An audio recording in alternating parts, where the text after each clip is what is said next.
has an 8-point bustle. I know it can sound overwhelming, but we'll take this one step at a time. We're gonna start on the wedding day when it's time to do the bustle. You're gonna come right here to the back of the center of the tree.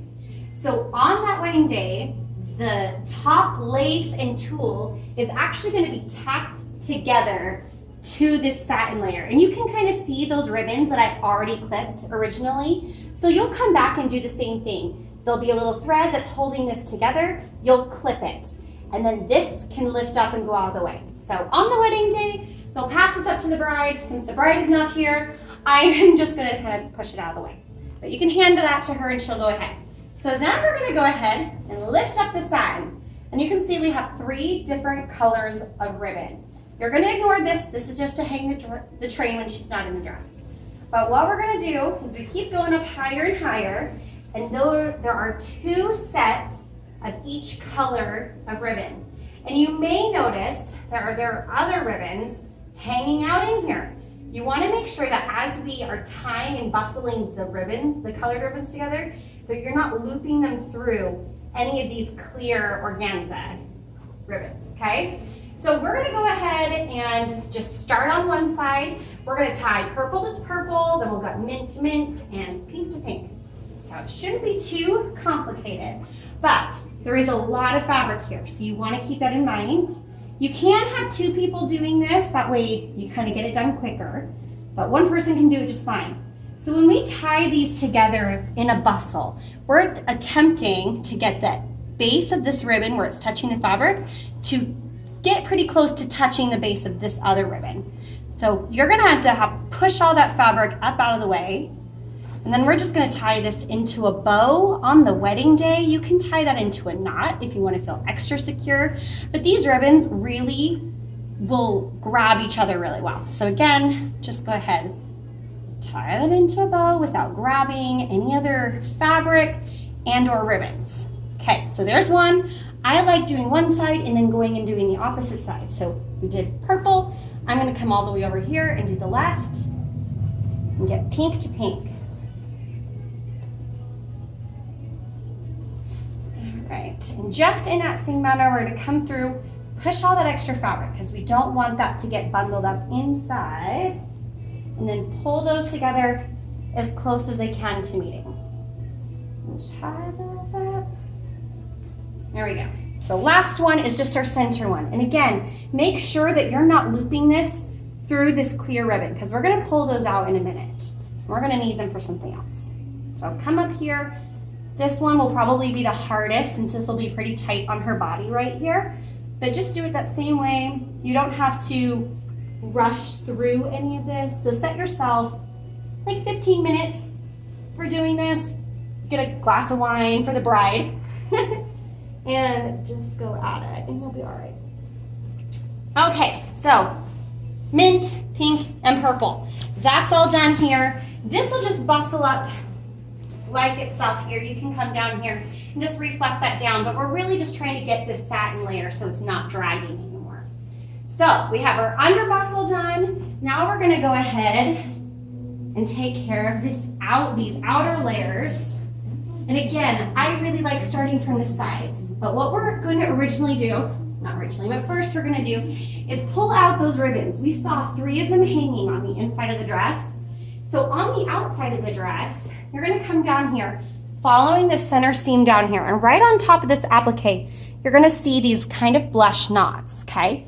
We're going to grab those, and we're going to pull, and that is going to pull that inner ribbon out.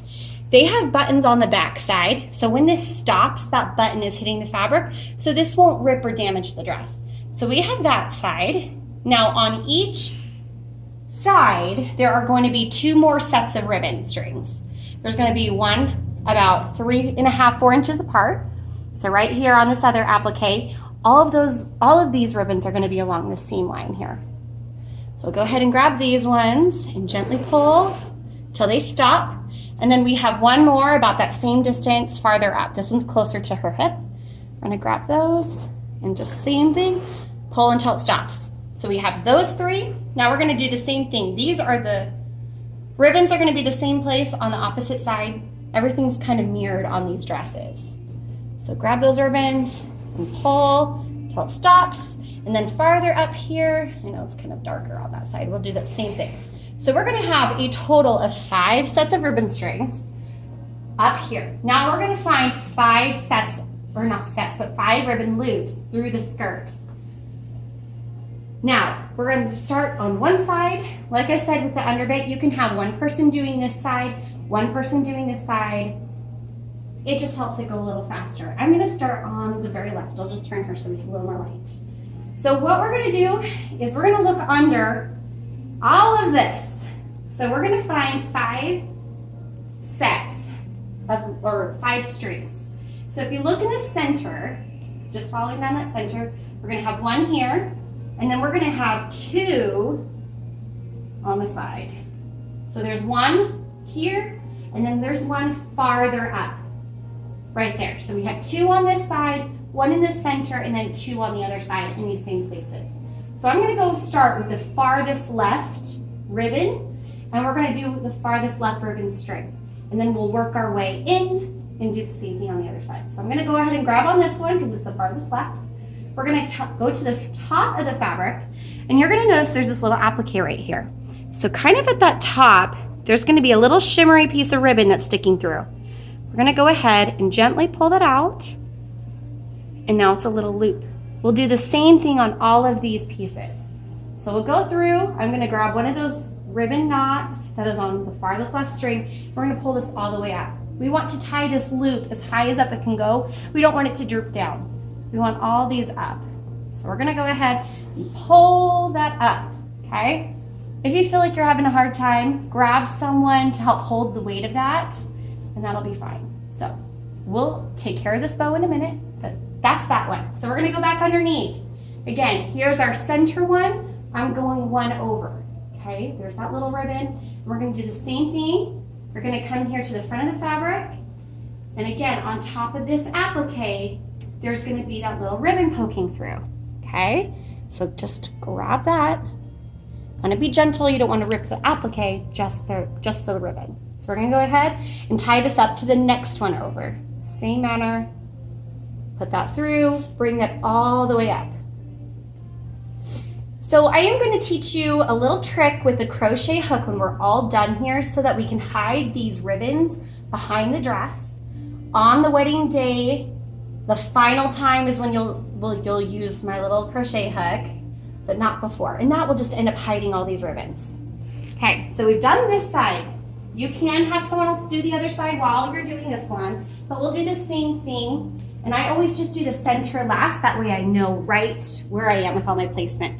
So I lift this up, the center seam is all the way over here. So we have 1 ribbon here on the side and the other one. We're gonna start on this side. So grab the farthest to the right, come to the top. It's on the top of this little applique, just like it was on the other side. Gently pull that little ribbon out. So we have our loop. All of these points have backer buttons on them, so that way that the ribbons don't rip through the dress itself. They keep everything nice and strong and also protect the fabric so that the ribbons aren't gonna rip out of the strings and they're not gonna rip out of the loops. And again, just bring all of those points up as high as they can go. It really helps keep things in place on the bottom. I like to make my loops to be similar in length as the strings when I'm all done. You don't necessarily have to do that. It's just my habit. All right, so here, next point over on the same place of this applique, it was on the other side. Grab that little ribbon, make a little loop, and then go with these next set of strings in, and pull up. A lot of this is just repeating everything you do, which makes it easy to do, and you don't have to try to think of any extra instructions. All right, so now all we have is this little bit of extra in the back. We're gonna grab that center seam here, and we're gonna find this button like we've been using as a placement the whole time. This one is just on an applique here in the center. When you feel behind, you can feel where that ribbon's coming through if you can't see it, but it is just there. There you go. So there's that one, and just like the others, we'll go ahead and take that through, pull up, and tie through. Up as high as that can go. So something to keep in mind, that as the bride walks around, this train is really gonna do whatever it wants. But if she's getting a picture taking or taken around cake cutting, you're gonna really wanna come back down and kind of place all of these bustle points and just smooth that. So this is gonna lay just like this with that center in front, like every other time you fluff the train. So my trick I'm gonna show you with the crochet hook, this I'll have in the bride's bag. On the wedding day, what you're gonna do with this crochet hook is you're gonna come behind. So you're gonna stick this behind and you're gonna put it through that loop. And what you'll do is you're gonna take these ribbons and pull them to the back. I'm not gonna do it with all of them just because it's kind of a pain to undo. But once you're doing this on the wedding day, you're not gonna really undo it. No. Obviously, I'm a pro with a crochet hook. There we go. So when you do that, these ribbons are gonna hang behind instead of coming in front. So just like that. And you'll do that with all 5 points on the outside. And that'll be the last thing you do. And there's this 8-point bustle.